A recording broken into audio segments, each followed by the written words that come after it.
Salut tout le monde, bienvenue à nouveau. Donc on est encore sur le livre d'Hugo Clément, comment j'ai arrêté de manger les animaux. Et donc c'est la deuxième partie. Et là on va plutôt s'attarder sur les questions écologiques que ça soulève, cette question animale, d'élevage, etc.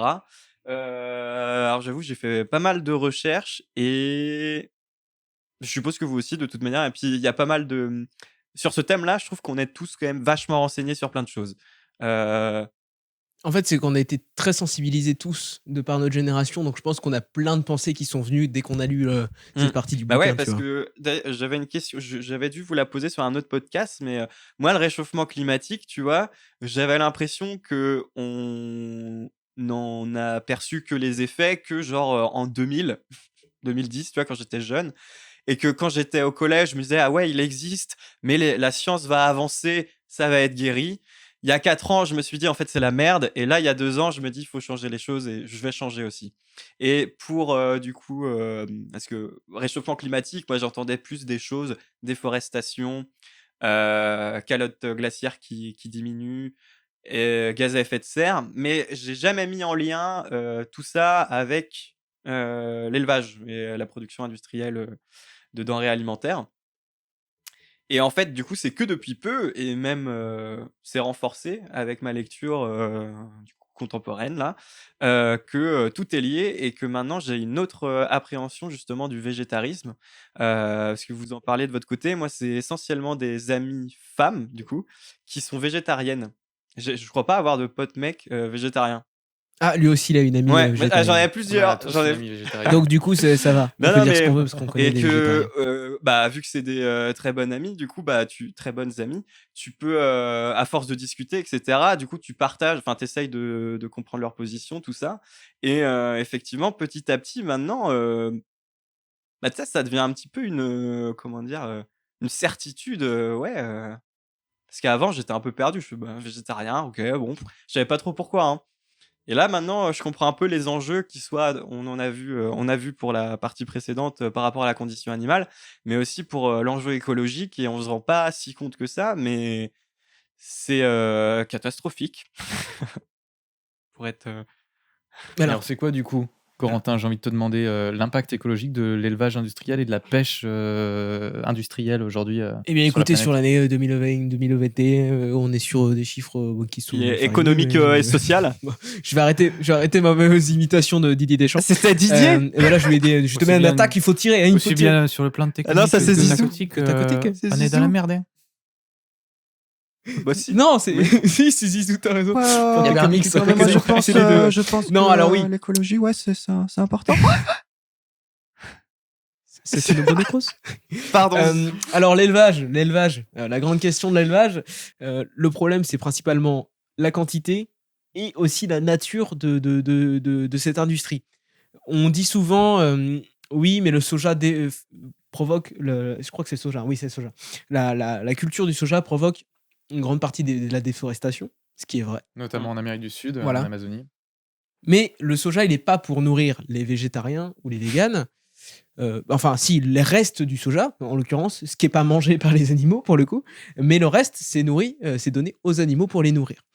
Et rien qu'en France, j'ai un chiffre aussi, en France, 90% du soja qui est cultivé en France sert à nourrir le bétail et non pas du tout à nourrir Et les on parle êtres pas humains. des végétariens quand on dit ça. Non. Merci pour la précision, Corentin. Parce qu'on est tous des bêtes. L'homme est un animal comme les autres. Donc, on a ce premier aspect de la déforestation, hein, pour planter du soja, pour planter plein de choses qui vont servir à nourrir les animaux. Donc, on fait de la farine, par exemple de la farine de poisson. Donc, on pourra en reparler tout à l'heure, faire un petit aparté sur le poisson. Mais toutes ces matières premières elles servent à nourrir nos Et même, élevages. c'est même pas Et après, il y a nourrir, des excuse-moi, je te Vas-y, je coupe, t'en mais prie. c'est même pas nourrir, c'est plus que c'est surnourrir, quoi. Donc c'est même pas on leur donne c'est engraisser, ouais, voilà. Engraisser, quoi, Donc il y a vraiment, ouais, pour aller plus vite. je suppose que tu as les chiffres de comparaison, tu sais, qui vont être très, très parlantes. Excuse-moi, je t'ai coupé, je t'invite à poursuivre. Ah oui, il y a pas de souci. Les chiffres, je les ai plus en tête. Je crois que Damien, peut-être que tu les avais sur le côté. Mais en tout cas, c'est sur ce niveau-là, c'est absolument parlant. Enfin, on voit très bien que pour produire X% de protéines animales, il faut beaucoup plus de Mmh. protéines de soja. par exemple. Donc le ratio est Je pas crois du que tout le bon. ratio est énorme, il est entre, Ouais, entre c'est 6 ça, et ouais. 10. C'est-à-dire qu'il faut entre 6 et 10 kilos de céréales pour créer in fine 1 kilo de viande. Donc on imagine très bien que dans le cas des millions d'animaux qui sont égorgés tous les jours pour finir dans notre assiette, en fait, c'est des multiplications complètement folles et qui font que en fait, le ratio est très désavantageux finalement. Et d'ailleurs, il y a un chiffre qui est assez étonnant pour ça, et en fait, je peux en citer plusieurs, mais je trouve que ces chiffres-là, on va pas assommer les gens avec, mais ils sont super, super intéressants. C'est que les experts de la FAO, qui est donc L'Organisation des la Nations Unies pour Foundation. l'alimentation et Ouais, l'agriculture en français, du coup, parce que oui, effectivement, c'est pas.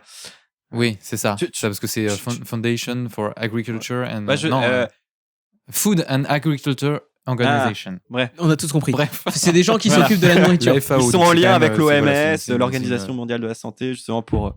c'est Voilà. des gens très sérieux. Et pour le coup, eux ont fait des calculs et ils ont trouvé que l'élevage occupe 70% de l'ensemble des terrains agricoles. Donc quand je dis l'élevage, c'est-à-dire les champs dont la production de céréales Sert à nourrir. sert à nourrir le bétail. Donc 70% des terrains agricoles de la planète sont utilisés pour des céréales qui vont engraisser des animaux. Et donc, ces 70% des terrains agricoles forment, à l'échelle de la planète, 30% de la Mm. surface totale de la planète, ce qui est énormissime.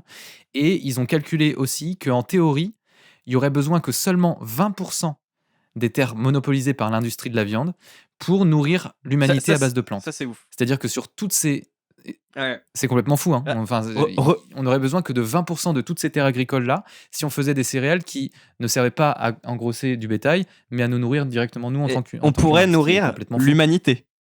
Voilà, on Ouais, peut nourrir l'humanité tout l'humanité entière. avec juste 20% de ces choses-là. En plus, du coup, en fait, ouais, ce chiffre, moi, il m'a défoncé. Parce qu'effectivement, on peut nourrir toute l'humanité, donc la faim dans le monde, on oublie. Et en plus, la condition animale, pareil, du coup, parce que 80% en moins là derrière. Et qu'en plus, c'est vrai qu'on ne l'a pas forcément dit, mais que finalement, c'est devenu culturel de manger de la viande. C'était pas du tout de la survie. Et c'est même devenu un produit de luxe, notamment pour les riches occidentaux notamment. Et que du coup, oui, nous. Du coup, en fait, tu sais, tu te dis, juste avec ce chiffre-là, je remets tout en cause. Je remets tout en question. Je suis. En fait, c'est. Et du coup, ça décrédibilise un petit peu l'argument anti-végétarien de dire oui, mais tu te rends compte que Le en fait, soja. le soja, machin, et tout ton truc pour vous nourrir, vous les végétariens, ça fait de la déforestation. Et en fait, c'est l'impact carbone, il est vachement plus élevé en étant végétarien qu'en étant. Bah non, en fait, Alors c'est que pas du non, tout en le cas. fait. Non. Et pour le coup, donc on a cet impact carbone. On a également la consommation en eau qui est absolument énorme. Moi, j'ai un petit chiffre là-dessus, donc sur un point dont je vous parlerai tout à l'heure, mais pour créer 6 grammes de protéines de bœuf, parce qu'on parle souvent de protéines pour ces choses-là, il faut 378 litres d'eau. 6 grammes, pour donner une idée, dans 100 grammes de bœuf, on va dire 5%, c'est-à-dire pas très gras, il y a 20, 25, un peu moins de 25 grammes de protéines. Donc en gros, c'est 30 grammes de bœuf cru. Ce qui est ridicule, quoi. C'est ridicule. Un steak haché, c'est 100 À grammes. près de 400 litres d'eau, quoi. Ouais, dépensé. c'est un tiers de steak haché, votre. c'est 100 comment grammes. Un steak haché, c'est 100 grammes. Exactement. Ça dépend du steak haché, mais ouais. c'est en gros un Voilà. tiers de votre steak haché, quoi. Il faut 378 litres d'eau pour ça. C'est assez incroyable. C'est de la folie. Et donc, il y a cette consommation en eau qui est énorme. Et on a aussi tout le problème des élevages en eux-mêmes et des centres où on abat les animaux, puisque eux aussi consomment énormément d'énergie, énormément de main-d'œuvre humaine. Donc, on parle même pas des trajets et tout ça, mais c'est surtout les déjections. Alors, il y a un chiffre qui dit on pourrait remplir une De piscine. 50 mètres. Alors, il y a une piscine Ouais, olympique. 50 mètres de olympique, long, fois 20, 25, je sais même plus. 15 mètres, profondeur toutes les X minutes, enfin c'est incroyable. Et le problème de ces déjections, c'est qu'elles aussi, elles polluent le sol, puisqu'elles se déversent donc dans le sol ou parfois quand il y a des accidents dans les rivières, dans les cours d'eau, et la terre en fait n'est pas capable d'absorber Déjà, autant il y a cette question de quantité, et puis il y a la question aussi de la composition des déjections, parce que le truc, c'est que... Parce qu'ils ont mal au bide, les animaux. Ce qu'il faut savoir, c'est que les animaux, notamment dans les élevages, on les bourre de médicaments, d'antibiotiques, voilà, pour éviter les infections et éviter qu'ils En se contaminent prévention même. en prévention Ça même, coûte en fait. ouais. C'est-à-dire qu'on n'attend pas qu'ils soient infectés ou susceptibles de l'être. On se dit non, on va Ça les coûte bourrer moins de cher, base voilà. pour éviter justement Ouais, qu'ils ça coûte développent moins des cher, maladies. vas-y, on fait comme ça. Et Ouais. que ça coûte beaucoup moins cher au final de prévenir que de guérir. Mais Enfin, à du court coup, en fait, terme. toutes ces substances toxiques se retrouvent dans leurs À court terme. déjections, à court terme, ouais, et dans leurs urines, et donc se retrouvent dans la terre, dans les cours d'eau, et en fait, tout ça Dans nos corps. pollue énormément, et dans Parce le que corps théo humain, en fait. Et c'est aussi l'un Ouais, des excuse-moi, j'en prie. c'est vrai que théoriquement, les déjections animales permettent justement à la terre de se renouveler en minéraux, et cetera. Mais en fait, vu tous ces animaux d'élevage sont empaquetés dans un même endroit, la totalité des déjections, la terre, elle peut pas faire ça. C'est un peu comme si tu épongeais, tu sais, ta machine à laver qui vient de couler. C'est quoi cette comparaison à la con? C'est dégueulasse. C'est absolument immonde. Je sais pas ce que tu mets dans ta machine à laver, Nicolas, mais c'est Avec, incroyablement tu sais, une immonde. feuille de mouchoir, quoi. Ouais, ou De de sopalin. sopalin. Voilà. Qu'est-ce qui est Non, pas mais très, si, ça peut parler à des gens, voilà. Mais- Non, voilà, ça peut parler à des gens. Non, mais c'est vrai qu'il y a plein de chiffres comme ça dans ce chapitre. Donc, si on peut donner un peu toutes les causes pour les résumer, on a la déforestation avec le soja, on a l'abattage des animaux dans les centres, donc avec toutes ces déjections. Il y a également aussi un truc dont on n'a pas parlé, c'est le méthane, Ouais, les rejets de les méthane. fameux paix héros des vaches. Héros des vaches. Est-ce qu'on pourrait dire, ah, ça c'est une vanne? Mais en fait, c'est pas du tout une vanne. Et le pire pour ça, c'est que les meilleurs élevages, entre guillemets, la meilleure viande, le meilleur label, sont plus polluants que les moins bons. Puisque les vaches voient, incroyable, les vaches voient le ciel et la lumière du jour, forcément leur déjection et leur paix, leur eau s'échappent dans l'atmosphère. Alors que celles qui ne voient pas la lumière du jour, tout reste coincé dans cet enclos en fait et recyclé et ventilé, mais d'une façon beaucoup plus contrôlée, on va dire, et donc elles polluent beaucoup moins que leurs confrères qui ont le droit de voir le Et soleil. puis même, Qui est quand même une information Et assez ambiguë. Ouais, c'est Et clair. on sait pas trop non, quoi mais en c'est vrai faire que de c'était ça. très paradoxal de lire Bon. qu'en fait que les trucs d'élevage industriel sont moins polluants que ceux justement plus artisanaux qui permettent une meilleure vie aux animaux, pour la raison que tu viens de dire, Corentin, mais aussi parce que du coup, vu que l'animal doit aller dehors pour prendre l'air, c'est un champ, et un champ, c'est pas de forêt, et donc du coup ça, après voilà, c'est quand même, on est en train d'assembler des simulations, tout ça, mais c'est vrai que c'est très étrange de se dire que finalement la viande qui a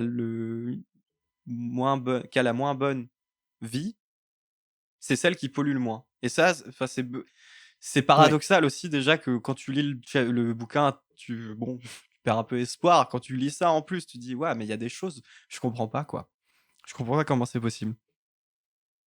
Et moi j'aurais bien aimé dans le livre avoir plus, enfin qu'il y ait un peu plus de matière qui correspond à ce sujet et à ce thème, parce que je trouve, alors c'est très bien, on a beaucoup Ouais, on est à peu près sur d'informations. un seul chapitre, C'est je ça. crois, sur tout le bouquin. Sur qui 9. qui Ouais. compte 9 chapitres, c'est ça? Voilà. Ça fait court. Consacré vraiment à la question écologique. Il est assez fourni, le chapitre, hein. Mais ça Il est va dodu, vite, mais, hein. mais bon. Et Ça va assez vite et pour le coup c'est vrai que on se rend compte de la chose, et je pense que c'est aussi quelque chose où on est plus sensibilisé, comme on disait au début, donc on le sait déjà.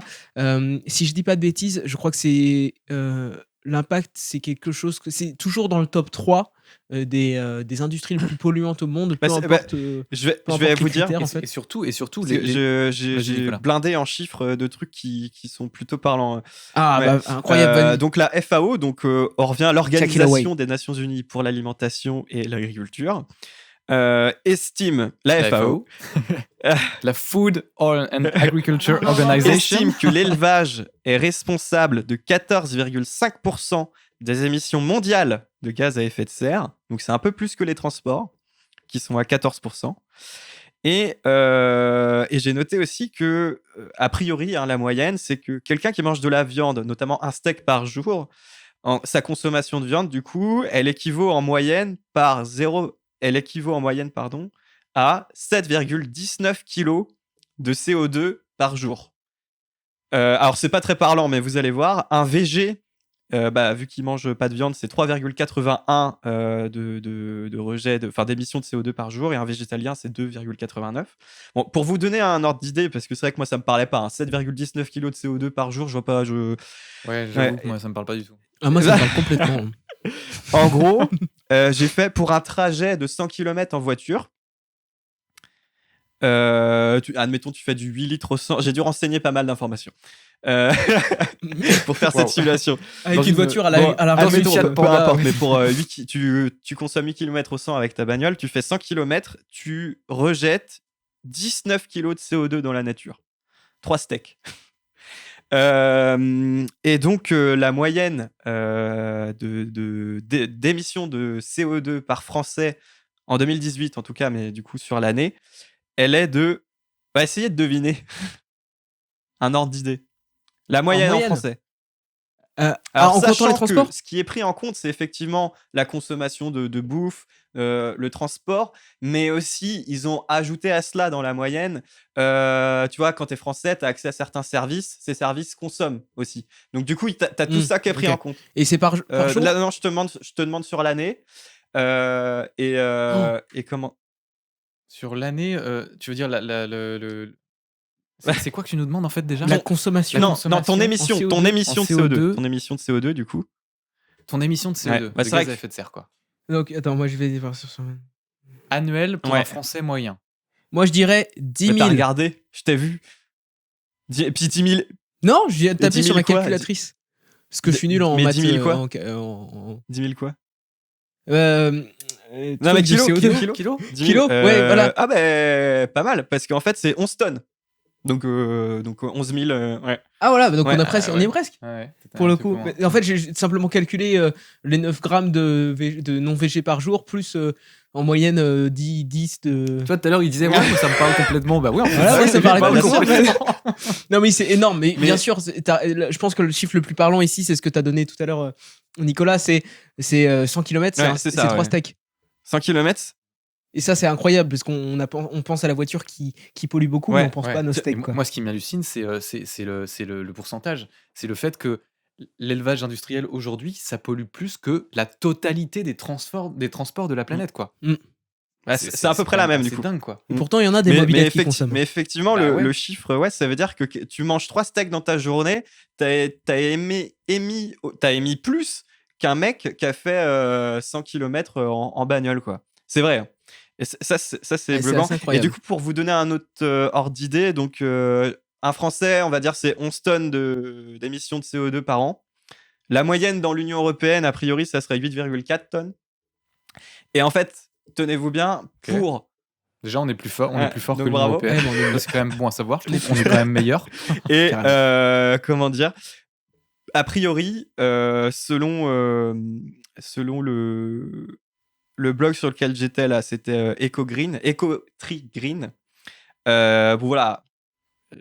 Ils estiment que, ouais, Ça vaut ce que mais ça vaut. ils estimeraient que pour freiner le réchauffement climatique, si on touchait à rien d'autre que notre émission de CO2 par an, faudrait qu'on arrive à 0,6 tonnes par an pour qu'il y ait un impact. Et on est à 11 oui. là. Voilà, Ouais, non, donc- mais c'est Déjà, c'est un Ouais, peu je suis décourageant, désolé, quand même, mais- Nicolas. c'est clair. On va le couper là, parce que c'est pas le bon message. Bon, du coup, Faites je vais rien. me remettre à manger des steaks. Voilà. Ouais, la souffrance animale finalement, Ouais, vous hein. savez. Profitons tant qu'on peut. Hein, voilà. Parce qu'après, on est tous morts. Je vais me remettre à fumer, tiens, aussi. Eh ben, Parce tu qu'en sais fait- quoi, prends-moi un paquet. Tant qu'à faire. Ah oui, Voilà. Non, mais moi j'aimerais apporter justement peut-être des ouvertures et des solutions à et- cette écologie des excuse-moi, astres. juste Vas-y, je un t'en prie, dernier Nicolas. chiffre que je me suis amusé à faire. Ah. Tu vas encore Non. nous déprimer ou pas? Non, Parce que je sais pas. je retrouve. Non, mais je vais faire de mémoire. Je sais plus. Je l'ai noté là parce que. Non, c'est. C'est peut-être un dernier chiffre. Non, mais C'est il est pas où sûr. Bon, je le fais de mémoire parce que je me rappelle. Ça me parlait pas mal. Je me suis dit bon, ok, d'accord, Nico, j'ai envie d'arrêter de la viande par rapport à mes valeurs, etc. J'ai envie de faire vraiment gaffe. Je me suis dit, mais il y a certains trucs que je pourrais pas arrêter, tu vois. J'avoue, le fromage, j'y galérerais. Mais il y a un autre truc aussi que je pourrais pas arrêter complètement. Ça s'appelle la bière.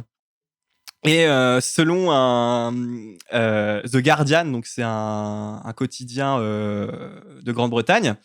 Il a Anglais, ouais. estimé que la consommation, enfin l'émission de CO2 par pinte CO2.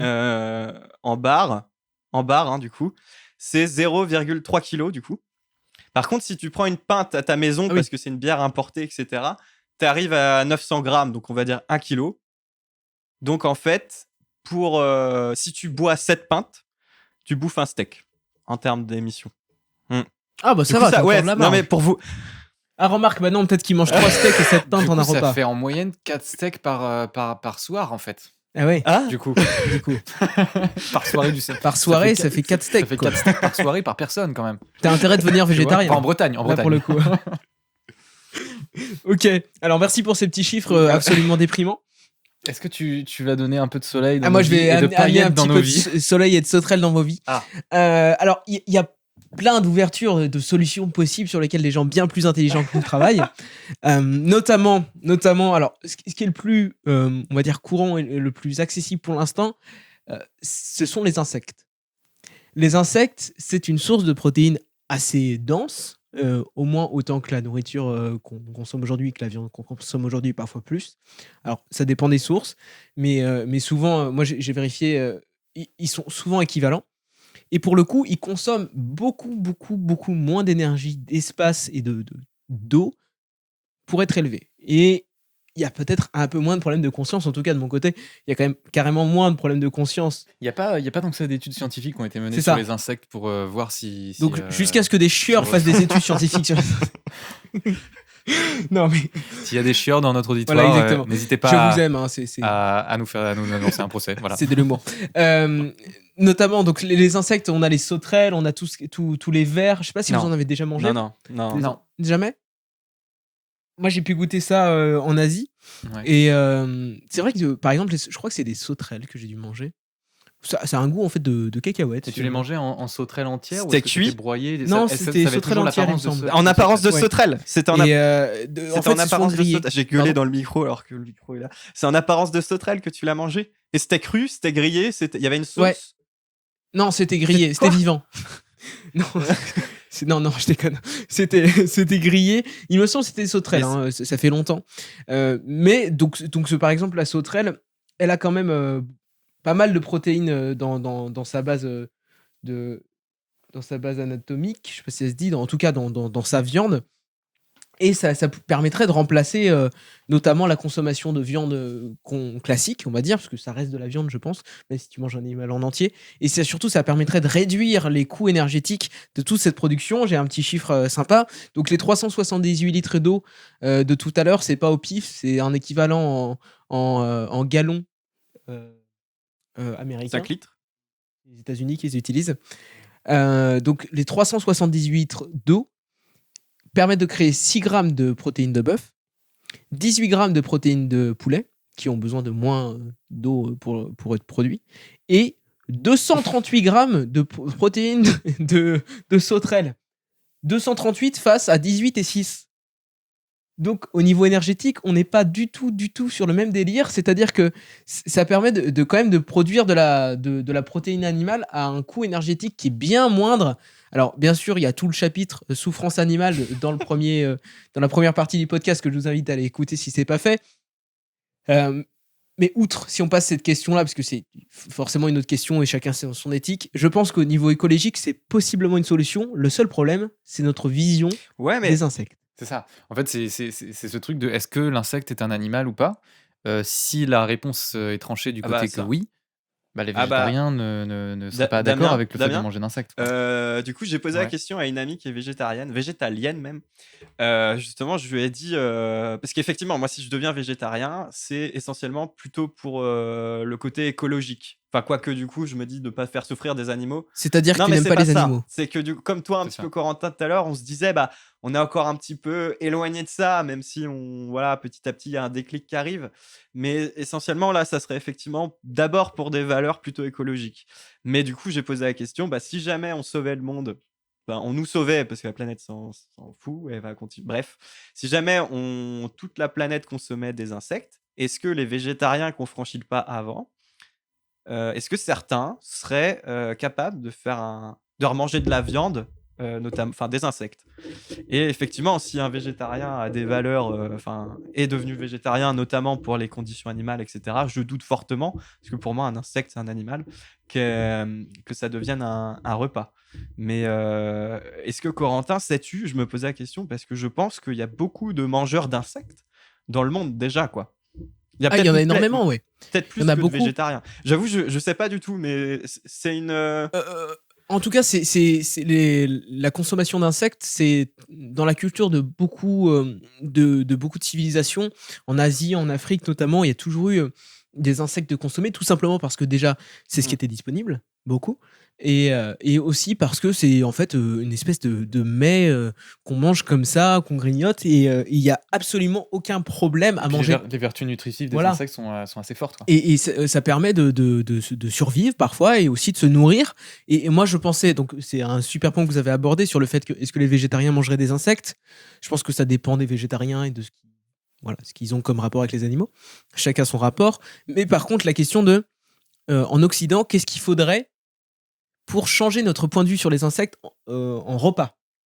Parce que beaucoup, aujourd'hui, si on vous dit est-ce que vous pourriez manger des insectes, le premier réflexe, sans avoir toutes ces informations d'écologie, ça serait Ouais, c'est vrai. Ouais.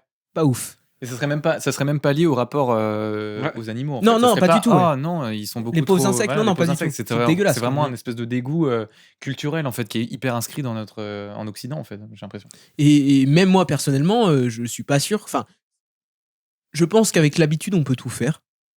Donc je pense qu'au début, ça serait compliqué, effectivement. Et j'ai voulu, du coup, je me suis dit, bah, ça serait bien que je réduise, que je vois si je peux réduire ma consommation de viande et tout ça. Je me suis dit, peut-être que les protéines d'insectes, c'est une bonne solution, en tout cas plus écologique. À tes souhaits. Alors on la trouve aujourd'hui principalement en farine, en poudre, en tout cas chez nous, pas dans les autres pays. Et le problème, c'est que j'ai l'impression que c'est un peu un truc de luxe chez nous, parce qu'il y a tellement peu d'importation et tellement peu de consommation des insectes que Tout est cher. tout est cher. Faut que tu les trouves chez Biocop, chez machin, et c'est super compliqué d'en avoir, et c'est clairement pas à ma Et portée. aussi certainement parce que c'est très transformé, justement parce qu'on on n'est pas prêt culturellement encore à manger une sauterelle Mais entière. alors, du coup, là, frite. vous êtes en train de dans la main. dire que dans les magasins, coup, on peut acheter de la purée de la farine. Ok, je Oui. savais pas. Et même des vrais. Je suis sûr qu'il y a un Biocop ou quelque chose comme ça où tu peux trouver en barquette des vers grillés, des sauterelles, des choses comme ça. Je suis sûr que ça existe, et il y en a en France, hein. Le seul truc, c'est qu'il faut les trouver, il faut les chercher, et Ok. parfois ils sont très chers. Et c'est un peu le seul souci, et je pense que ça serait une potentielle solution à ce problème écologique, même si on n'est pas particulièrement sensible à la souffrance des animaux, parce qu'on est, on est éloigné de ce genre de choses-là pour certains. Et même ceux qui mangent de la viande et qui se disent, bon, bah, par contre, l'écologie, ça me concerne, pourraient peut-être trouver une solution là-dedans, quoi. Et il y a un autre sujet aussi que j'avais vu passer, mais j'avoue pas être expert dessus, c'est tout ce qui est viande moléculaire et steak reconstitué bah, en laboratoire. Magnifique, puisque c'est mon deuxième sujet. Incroyable. Une autre solution, voilà, à ce genre de choses, ça serait Les mecs, ils s'auto-congratulent C'est- dans leur c'est incroyable. transition, Et- tous ces gens. C'est marrant parce que C'est incroyable. c'est ce à quoi je pensais. comme si on avait préparé le podcast, ce qui est totalement faux pour le coup. Des esquisses. Non, mais Mais écoutons. Exactement. Nous t'écoutons. Oh la vache. donc on a deux solutions dont je vais vous parler, la viande artificielle et la viande végane. Alors, je vais juste peut-être passer rapidement sur la viande végane d'abord. Si je vous dis viande végane, pour vous, c'est quoi? Nicolas, pour toi, La c'est viande quoi la viande végane végane? Eh ben, Ouais. tu me poses une. Ça m'a l'air d'être Bah assez ouais. paradoxal, cette C'est affaire. mais c'est non. une appellation, Non, c'est non, pas une mais vérité. Ça serait, D'accord, ça c'est pas- serait du coup de composer un mets avec des atomes, des molécules qui te font penser en termes de goût à un steak, sauf que aucune de ces molécules, de ces atomes, etc., n'est issue d'une chaîne carbonée animale, donc aucune souffrance animale, mais simplement des atomes qui donnent un goût. Exactement. C'est à base de C'est légumes. à base en de fait. légumes. Normalement, les atomes, ils Bah, viennent, ils viennent de quand quelque même part. de. Ah ouais. C'est à base de légumes ou de pois ou de, tu vois, Mais du coup, c'est quoi la différence? Enfin, c'est comme un steak. Et bah le but, c'est de végétarien, en fait, répliquer. Non, Ah non. parce que le but, c'est de répliquer la consistance et le goût d'un steak, par exemple, je donne le steak parce que c'est le plus évident.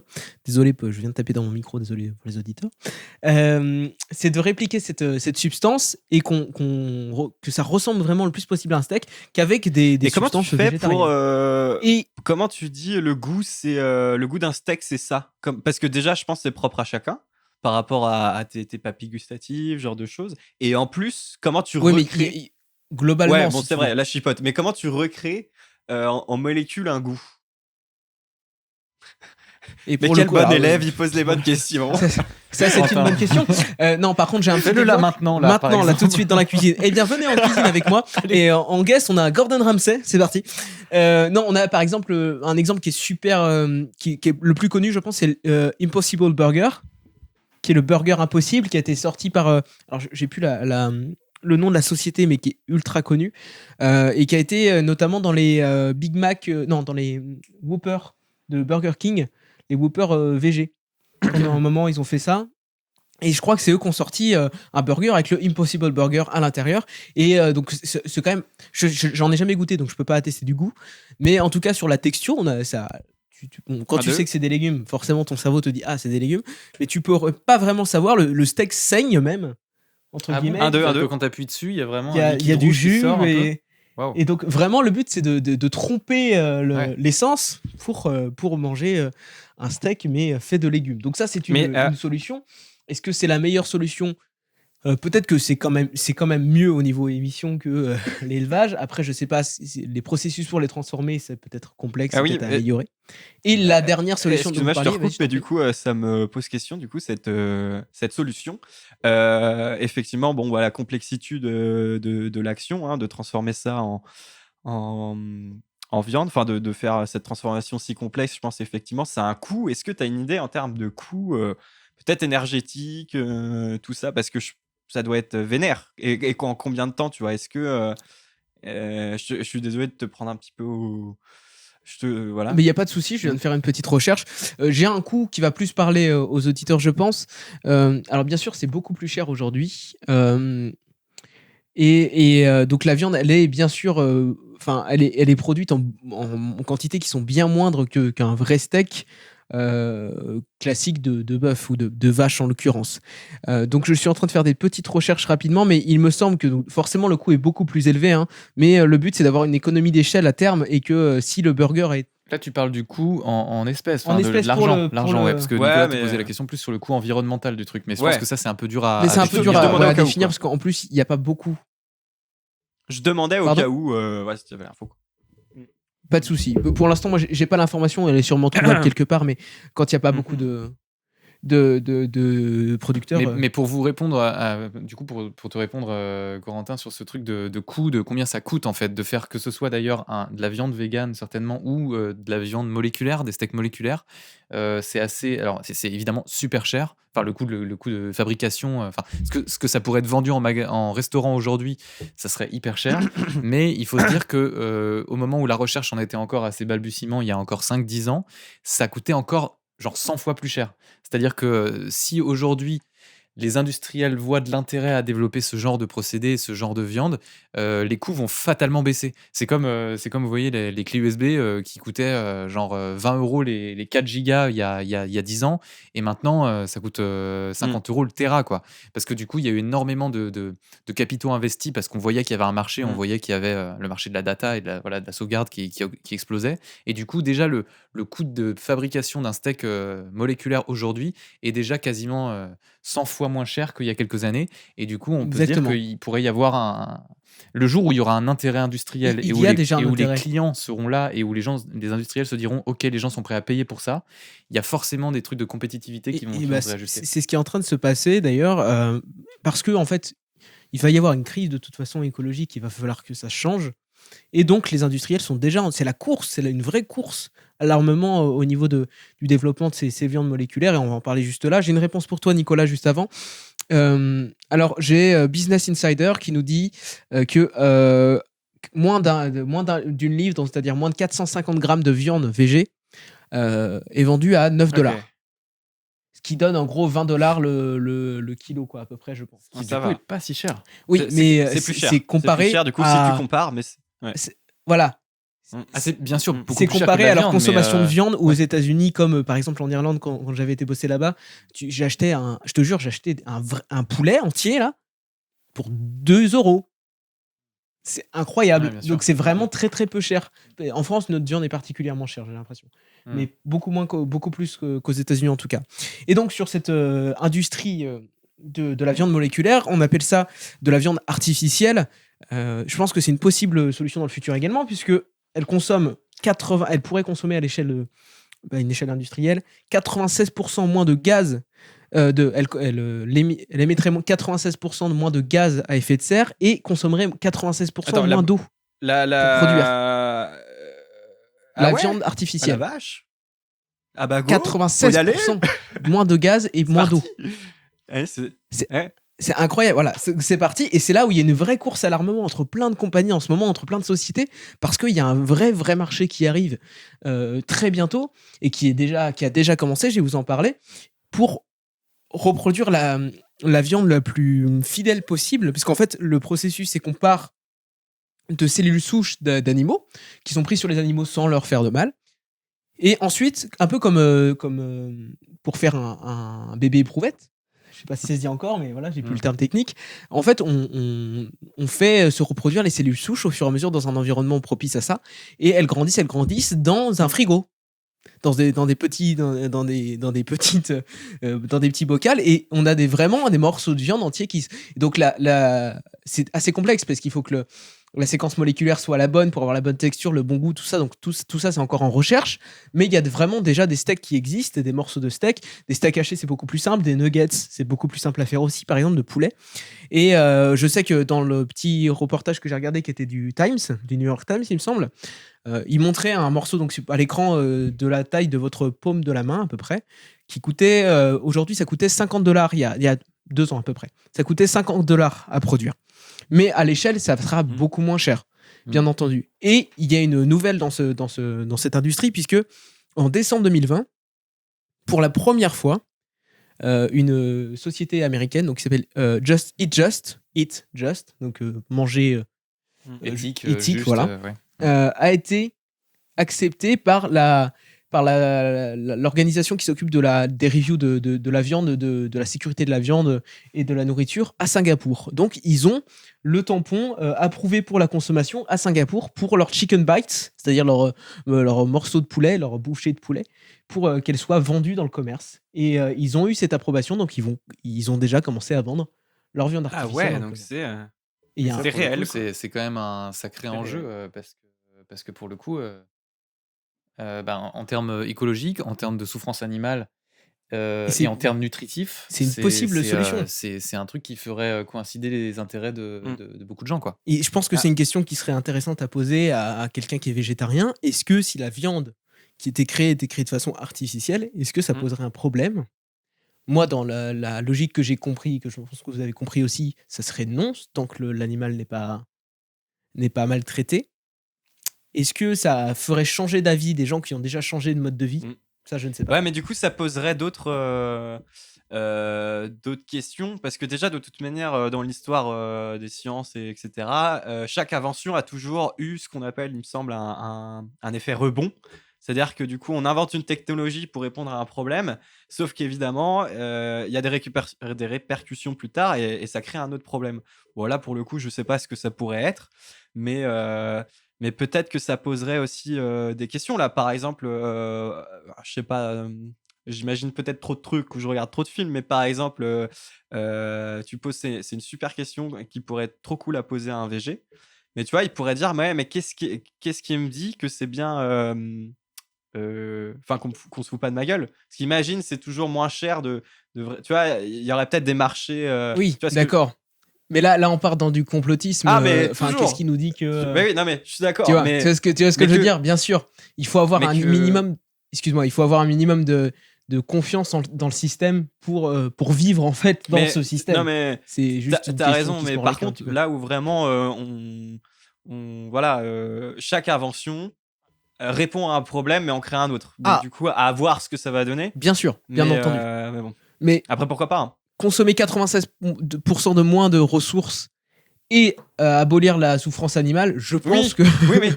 personnellement, Ouais, je serais non, prêt à mais- prendre le risque. Ouais, non, mais Tu je suis vois. d'accord. Je suis d'accord avec toi. Mais du coup, en mode, qu'est-ce qui va se passer, du coup, après?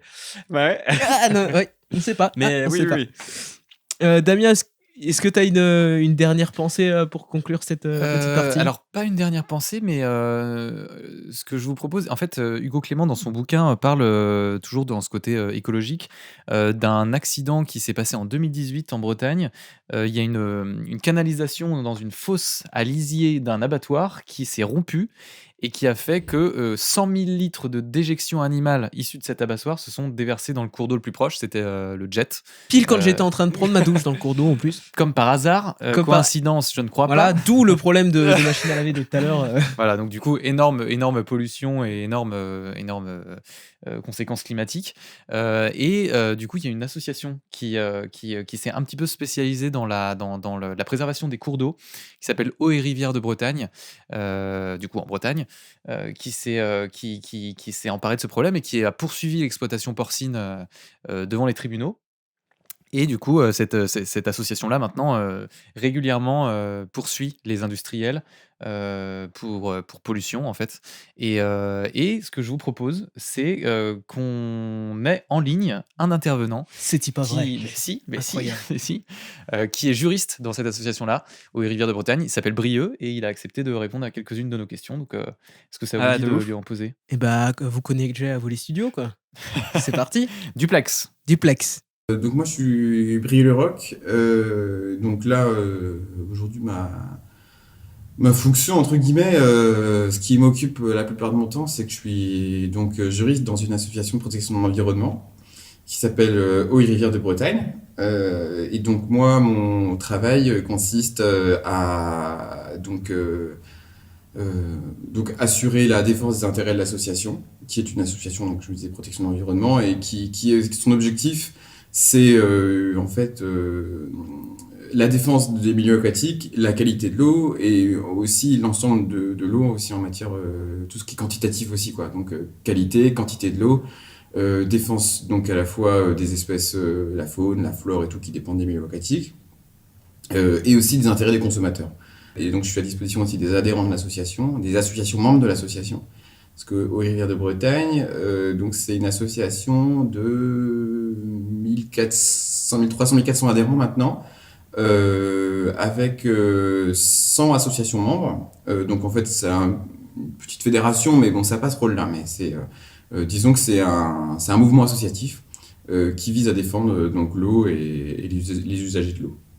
Tu bosses en Bretagne, du coup la Bretagne c'est une grande région d'élevage industriel, notamment de porc. Ouais. C'est ça en premier, mais aussi c'est une grande région de pêche, Ouais. notamment pêche en rivière, mais pêche industrielle en mer. Ouais.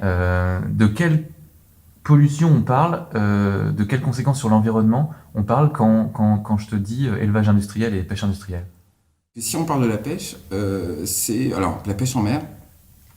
Déjà, il y a la pêche professionnelle et la pêche de plaisance. Aujourd'hui, donc la pêche de plaisance, elle a aussi un impact. Et là, aujourd'hui, on n'arrive pas à le quantifier non plus, parce que il n'y a pas de permis de pêche en fait en mer. En fait, la mer globalement, c'est un monde qui est très libéral, et donc on n'a pas toujours une notion précise des impacts qui sont produits sur l'homme, sur les stocks en fait, de pêche.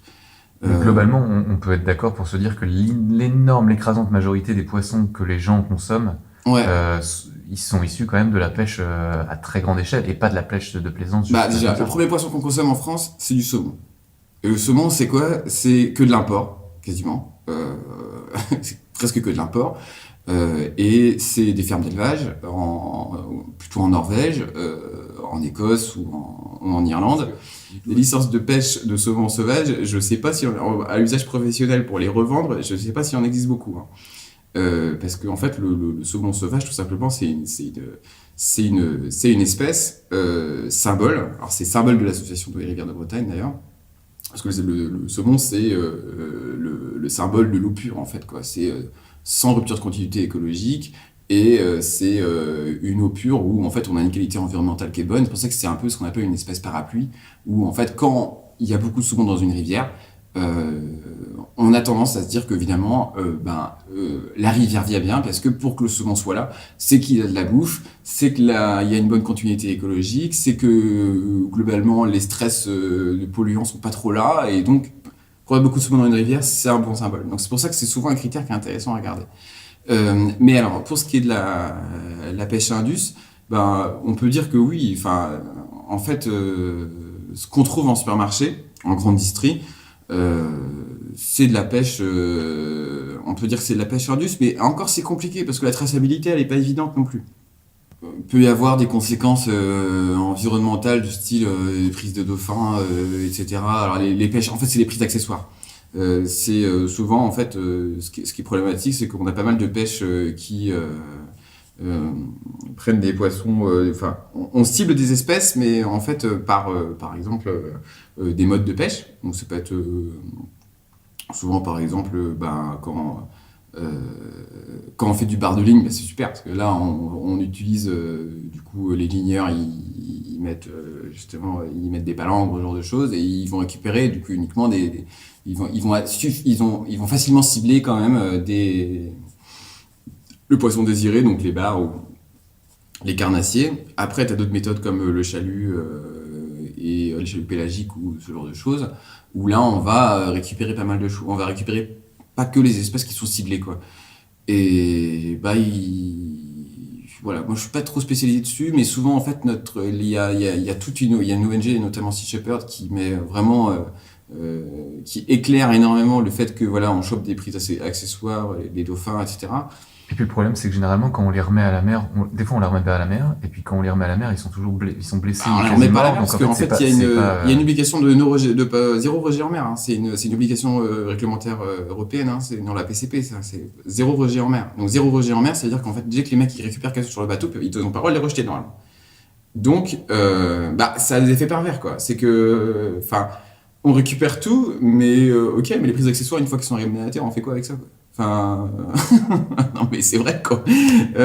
Et donc, c'est pas forcément, je sais pas si c'est une bonne politique, mais bon, c'est un peu absolu quand même, quoi. Et que, en fait, la politique de la PCP, la politique commune des pêches, porte ses fruits, avec les quotas et autres, parce que on a tendance plutôt à avoir une augmentation dans certains secteurs, sur certaines espèces, que la gestion durable, elle semble porter ses fruits sur certains secteurs.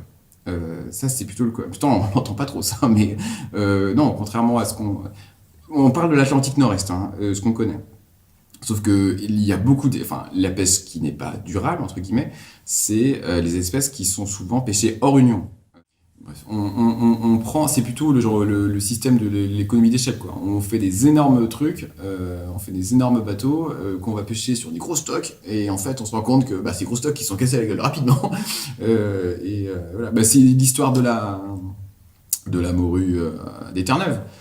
En fait, c'est assez intéressant cette histoire, parce que c'était la morue de Terre-Neuve, c'était le poisson un peu en abondance. Il y a même des écrits d'expédition de Cook, il me semble, où des bateaux avaient du mal à avancer tellement les bancs du coup de morue étaient imposants, quoi. C'était à l'époque les bateaux à voile, etc. Ils rencontraient un banc et ça stoppait parfois, ça ralentissait le bateau. C'est la profusion du truc, quoi. Donc en fait, évidemment, dans la tête des gens, c'était l'espèce, le stock il est infini, quoi. Go. Et après, quand tout s'est cassé la gueule, ça a été un drame énorme. Au Canada, là, il faut aller voir ces vidéos-là où on voit le ministère des Pêches qui dit maintenant on arrête parce que c'est la merde, quoi. On a trop déconné, quoi. Et il y a des villages entiers qui sont morts, quoi, parce que en fait on a trop pêché d'un coup, quoi. C'est ça. Et ça va vite, parce qu'on a des capacités de destruction qui sont vachement fortes, quoi. Et donc voilà, c'est pour ça que quand on a des bonnes gestions, c'est vachement intéressant de voir ça. Et après la pêche, ce qui est intéressant, c'est que c'est peut-être la dernière activité économique où on est vraiment dans un style où en fait on va pas élever, on va prélever, quoi. Et donc quand on arrive à avoir une bonne modélisation de ce qu'on peut, les capacités de génération, ça peut être bien, quoi. Après les modèles qui sont bien, par exemple, je trouve ça génial, c'est en Baie de Saint-Brieuc, par exemple, la coquille Saint-Jacques. Super, coquille Saint-Jacques, c'était à la demande des professionnels. Parce qu'après, à la demande des professionnels, la Saint-Jacques, elle a survécu. Parce que sinon, s'ils étaient partis dans une logique économique où on fout à blanc le gisement, ok, c'est cool, on vend tout là maintenant. Et après, il n'y a rien pour l'avenir, quoi. Mais maintenant, du coup, on a une pêche qui est encadrée à la demande des professionnels et on a un stock qui fonctionne, quoi. Donc, jusqu'à preuve du contraire. Mais ça, c'est quand même un modèle assez vertueux, quoi, pour le coup, quoi. Je trouve que le cas vachement intéressant à voir, c'est... en fait, dans les îles Féroé, il y a une pêche qui se fait de temps en temps sur des baleines pilotes. Les îles Féroé, c'était un archipel qui est au nord de l'Écosse. Et il y a un film super qui a été fait sur cette pêche-là qui s'appelle Archipel. C'est un film, c'est ça, Benjamin Huguet qui l'a fait. Et là, c'est vraiment génial comme film, parce que c'est un film vraiment qui est pas très long, fait par un anthropologue. Enfin, c'est vraiment une vision anthropologique du truc. Et on voit dans ce film-là la confrontation de valeurs en fait qu'il y a entre Sea Shepherd qui débarque en disant regardez, c'est terrible, il y a du sang partout parce qu'on bute les baleines, machin, on fait des pétitions, on envoie des lettres aux méchants pêcheurs parce que c'est des salauds. Parce que regardez, puisque en fait aussi c'est un délire parce que la baleine c'est assez anthropomorphique, enfin genre on n'ira pas faire chez l'ostriculteur quoi, enfin genre un peu du coup c'est en mode allez regardez il y a du sang partout, c'est très photogénique. Alors il suffit de regarder Green ou Archipel, il suffit de taper sur internet Féroé baleine massacre, un truc comme ça, et là c'est bon, on aura toutes les photos les plus photogéniques du monde. Mais ce qui était intéressant dans le film Archipel, c'est que du coup, on voit une espèce de société occidentale qui vient dire finalement aux pêcheurs en disant c'est terrible ce que vous faites, vous butez des espèces, etc. Sauf que les mecs, en fait, ils disent attendez les gars, nous on a toujours fait comme ça, mais tout ce qu'on prélève, on le bouffe. C'est pas une espèce qui est en voie d'extinction, c'est pas une espèce cette pêche-là, visiblement, on n'a pas de preuve véritable que cette activité-là qui est faite à ce moment-là a une conséquence vraiment significative sur le stock de l'espèce.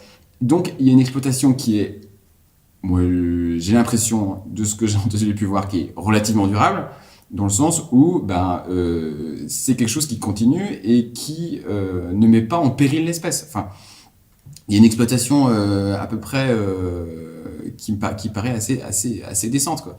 D'autant plus que, du coup, le discours des pêcheurs en face, c'est attendez, qu'est-ce que vous voulez ? Vous voulez qu'on importe de la bouffe ? Qu'on fasse des supermarchés chez nous ? Enfin, si dans un secteur donné, genre la pression, les prélèvements qui est fait est en cohérence avec le capacité de renouvellement et dans une gestion en fait des espèces, moi je trouve ça assez, voire presque écolo en fait.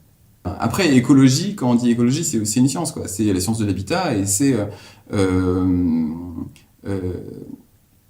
c'est une matière scientifique. Enfin, moi, j'ai fait une licence droit et éco en même temps, écologie. Et ce qui était intéressant, c'est que ça permet de savoir un peu, alors c'est quoi les impacts qui sont produits par l'humain. Alors, à l'échelle mondiale et à l'échelle globale, c'est catastrophique, oui, c'est clair. Néanmoins, évidemment, la relation homme-nature, elle a été saine, elle peut être saine aussi, il n'y a pas de problème. Y compris en bouffant des baleines, si le stock de baleines est bon.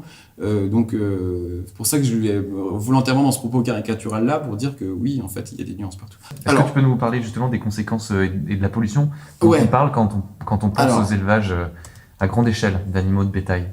En Bretagne, en gros, alors, juste pour qu'on fasse qu'on dresse un peu le décor, c'est que on a un cheptel d'animaux énorme, confondus entre les porcins, entre l'élevage porcin, bovin et en matière de volaille. Donc, mais sur 6% du territoire national en matière de surface agricole utile, on a donc une production de 57% des porcs charcutiers, donc plus d'un porc sur deux en France, il est breton. On a 43% des poules pondeuses qui sont faites en Bretagne et on a un peu plus de 20% des vaches laitières. Donc tout ça cumulé, ça fait du monde. Ça fait du monde et ça veut dire que quand il y a du monde comme ça, il faut les nourrir et il faut aussi qu'on ait un territoire qui puisse normalement être en capacité de recevoir aussi tous les effluents d'élevage. Donc il faut les nourrir et puis après il faut savoir qu'est-ce qu'on fait de la merde en fait, tout simplement de ces animaux-là. Que ce soit au niveau de l'alimentation et du traitement des effluents, on n'y est pas du tout.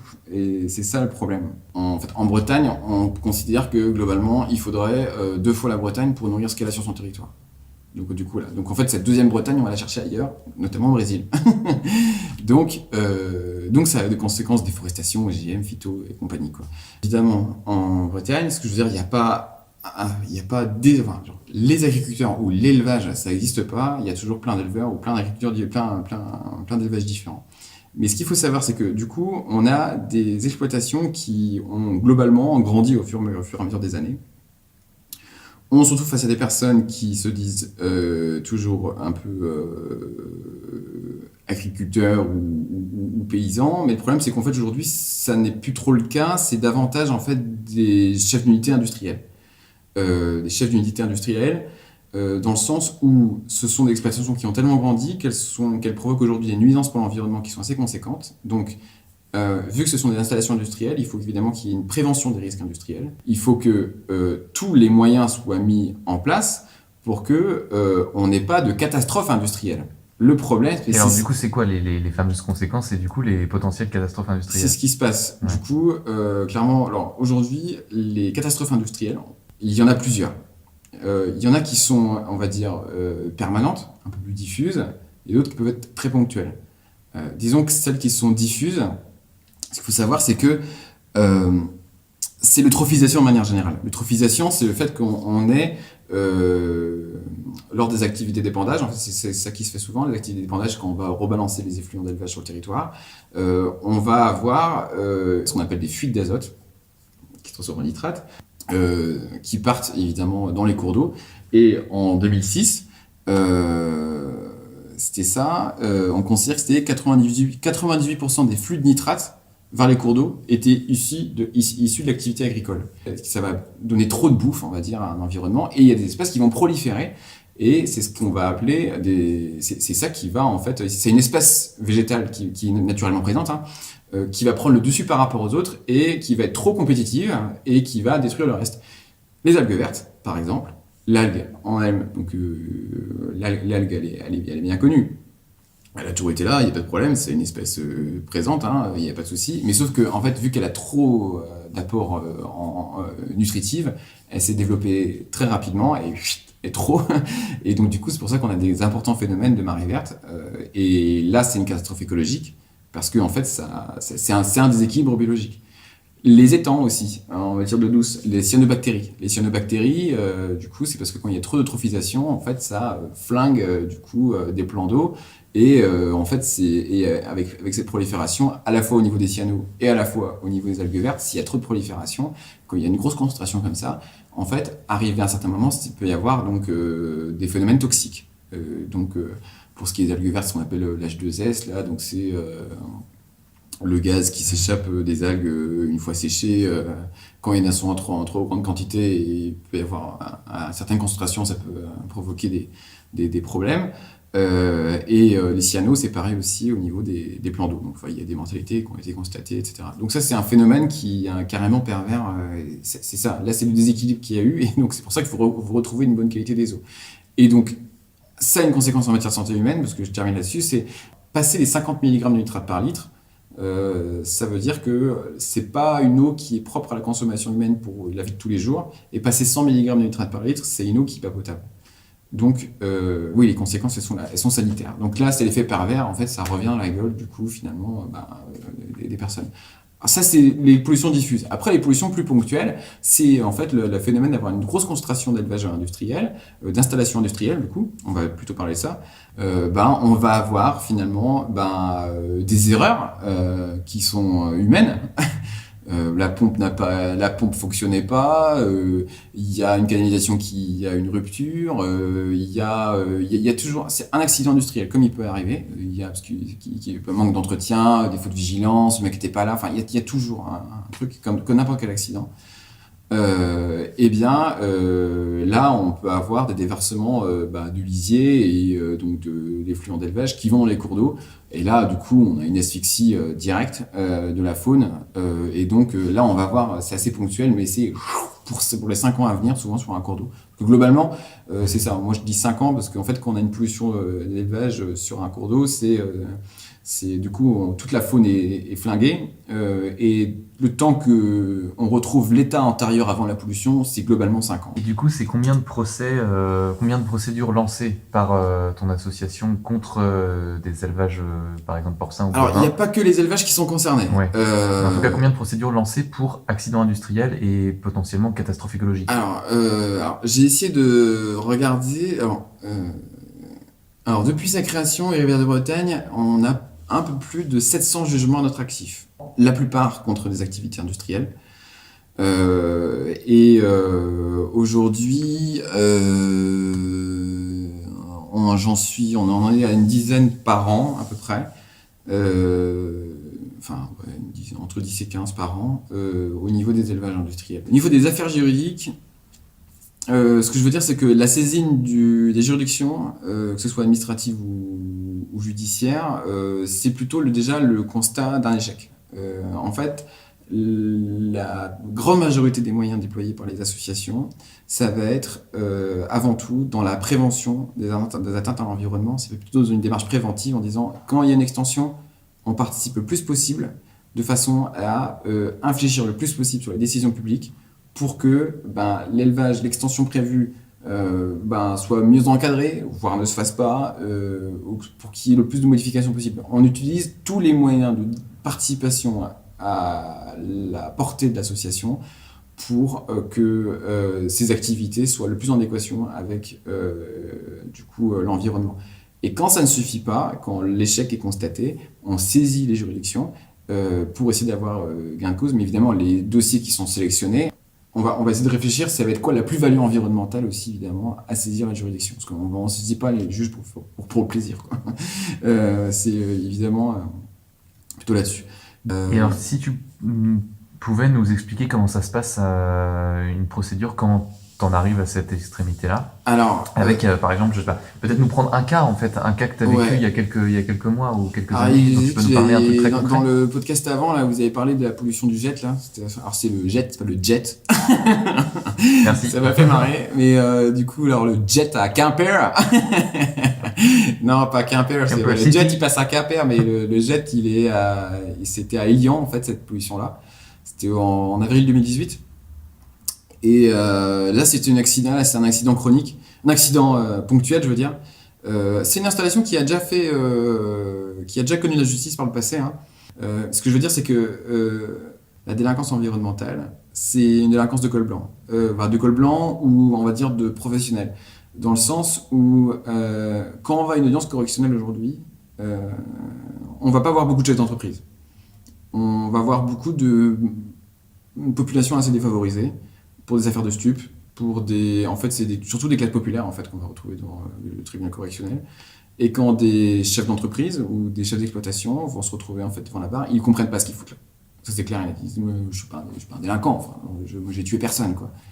Ben ouais, mais il a porté gravement atteinte aux intérêts de la société quand même globalement quoi. Et c'est pour ça qu'il s'est réprimé de polluer l'eau.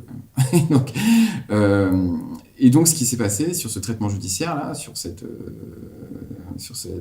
société-là, il y a eu, c'était la plus mauvaise audience que j'ai connue. En fait, la personne a été relaxée. Il y a un appel qui a été interjeté de notre part. On a bien bataillé pour que le parquet fasse appel aussi, parce que c'était pas gagné.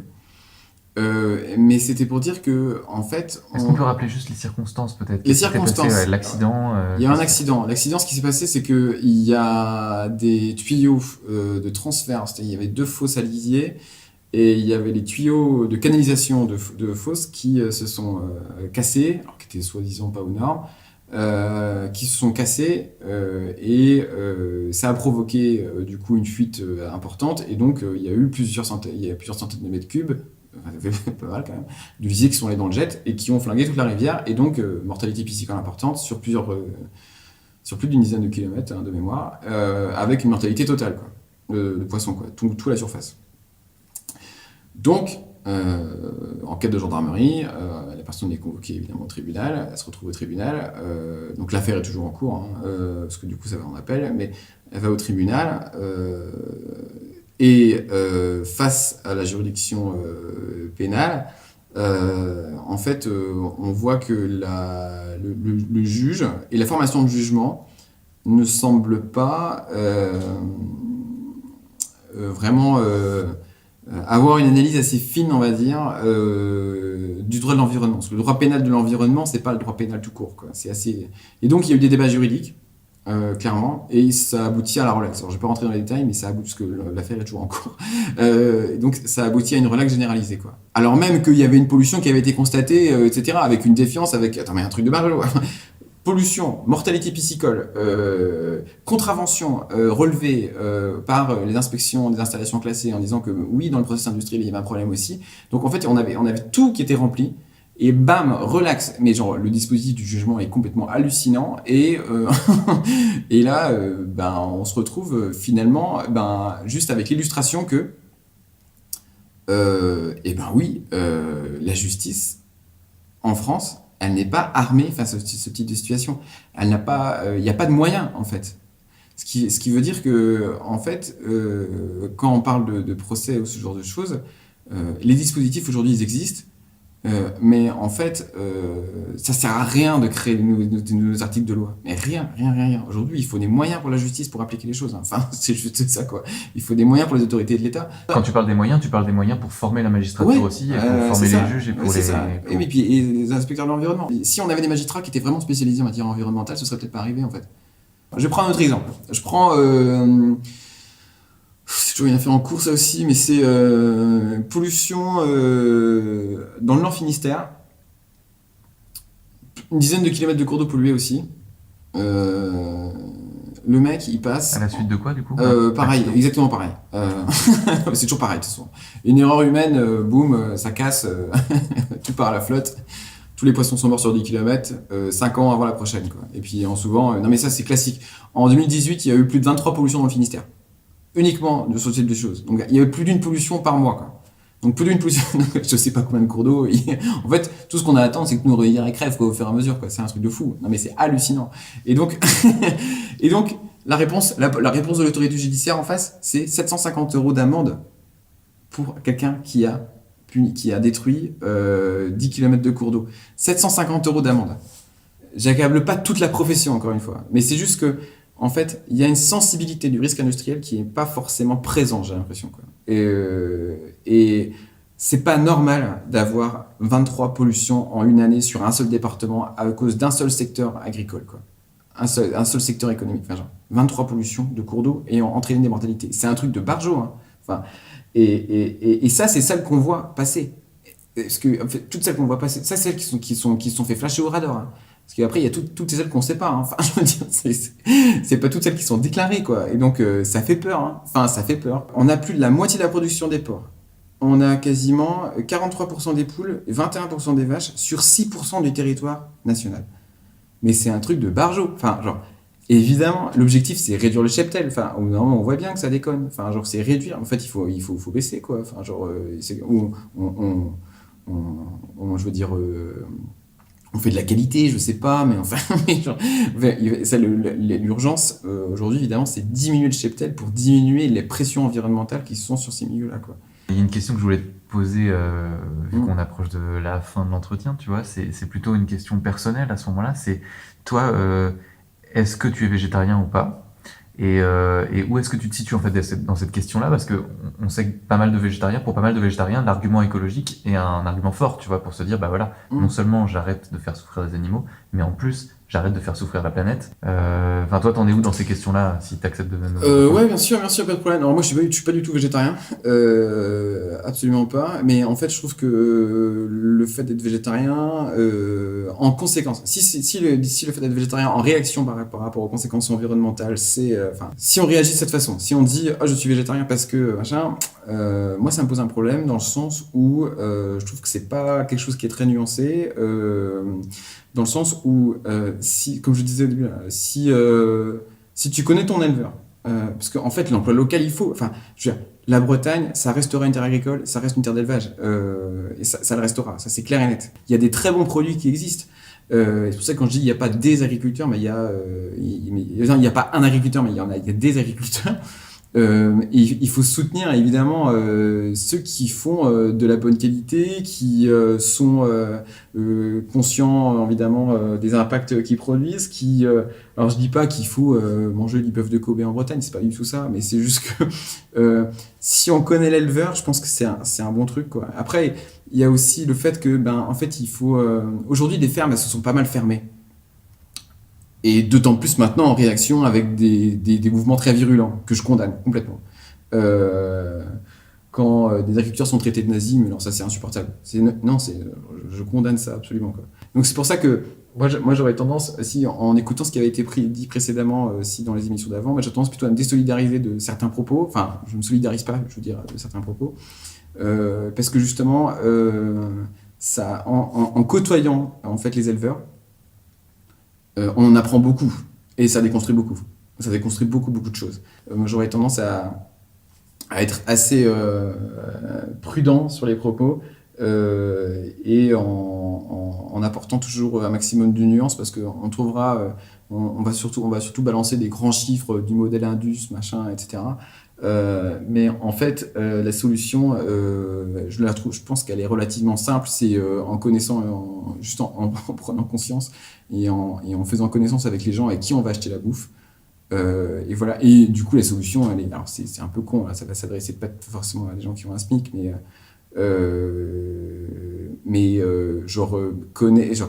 faites peut-être être plus exigeant sur la bouffe, quoi.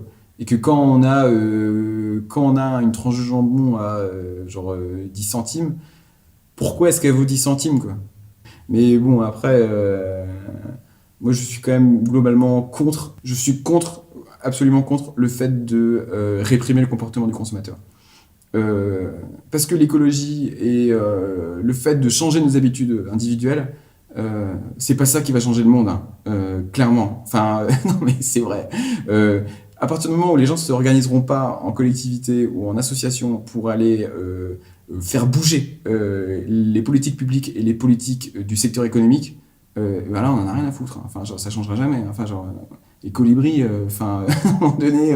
Tu crois pas ça, toi, au fait de te dire que ça c'est commence niais, par moi, tout ça? c'est clairement niais. Pour que ce soit un phénomène de masse, faut aller plus loin, quoi. Enfin, ce que je veux dire, on peut pas juste se contenter de changer de produit à acheter, quoi. On va pas être dans une action d'organisation collective. C'est qu'en fait, moi je prends l'exemple.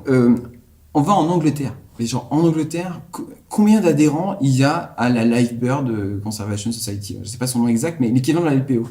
Mais ils sont plusieurs millions d'adhérents. C'est un truc de barjo. Il y a une conscience écologique, on va dire écologique, mais beaucoup plus développée, quoi. En fait, ils ont une conscience environnementale en fait beaucoup plus forte, quoi.